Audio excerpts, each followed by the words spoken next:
जयपुर से बड़ी खबर खुलकर सामने आ रही है, जहां पर जयपुर में मकान मालकिन और नौकरों को बंधक बनाकर घर में लूट की वारदात को अंजाम दिया गया। 7 दिन पहले रखी नौकरानी ने बदमाश बुलाए इस पूरी वारदात को अंजाम दिलवाया है। नकदी और जेवरात लूट कर फरार हो गए वो बदमाश। जब आपको बता दें कि 7 दिन पहले एक घर में एक परिवार ने नौकरानी रखी थी और उस नौकरानी ने बदमाश बुलाए थे।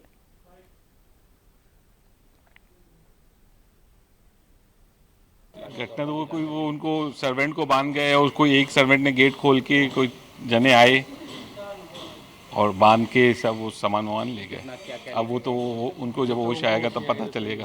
कौन था वारदात करने वाला, कौन बता रहे? वो सर नौकरानी थी। कब रखी थी? अभी 10-12 दिन पहले ही रखी थी उसे। कहाँ की? नेपाल की। हाँ। तो और भी कोई बाहर से आए या वही लेकर भी गई है? अब ये तो 3-4 जने रात में आए, बताए गेट खोल के। ये बुजुर्ग महिला है 75 वर्ष की, जो ये अकेली रहती है।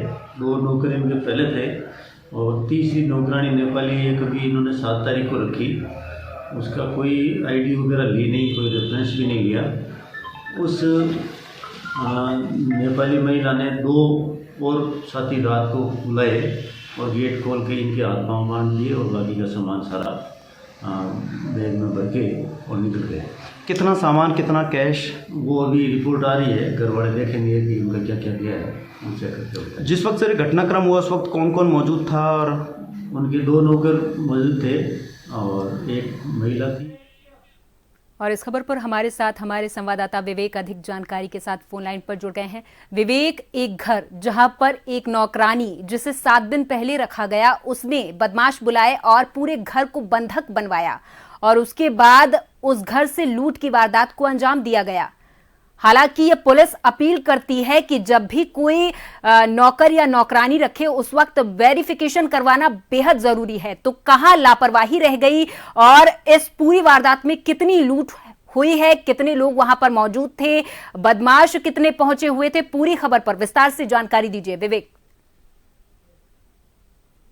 इलाके की घटना है जहां मेन मार्ग कुछ ही दूरी पर देवी नगर में जौहरी परिवार के घर जो पहले रखते नेपाली मूल की नौकरानी ने अपने अन्य साथियों के साथ लूट की वारदात को अंजाम दिया है।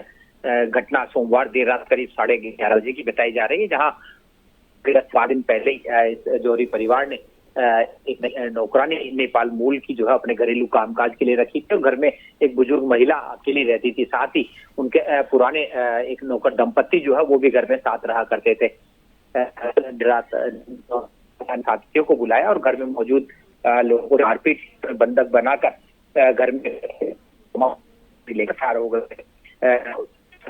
सुबह जब घरेलू चालक जो गाड़ी का ड्राइवर था वो जैसे ही घर में पहुंचा तो उस घटना की जानकारी लगने के बाद पुलिस को सूचना दी। सूचना मिलने पर पहुंची पुलिस ने मौके पर एफएसएल टीम को बुलाकर साक्ष्य जुटाए हैं। साथ ही इलाके में लगे सीसीटीवी कैमरों के फुटेज खंगाले गए हैं। फुटेज में नौकरानी के साथ जाती हुई नजर आई है।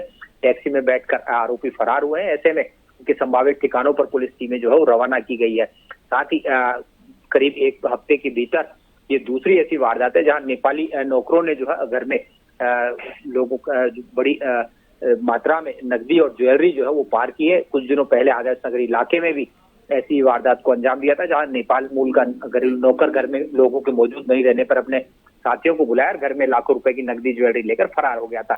इस वारदात में 3 आरोपी जो है गिरफ्तार कर लिए गए हैं। 6 आरोपी की तलाश की जा रही है। ठीक है, बहुत बहुत धन्यवाद विवेक तमाम जानकारी के लिए। तो जयपुर में मकान मालकिन और नौकरों को बंधक बनाकर 7 दिन पहले नौकरानी ने बदमाश बुलाया और इस पूरी वारदात को अंजाम दिया है।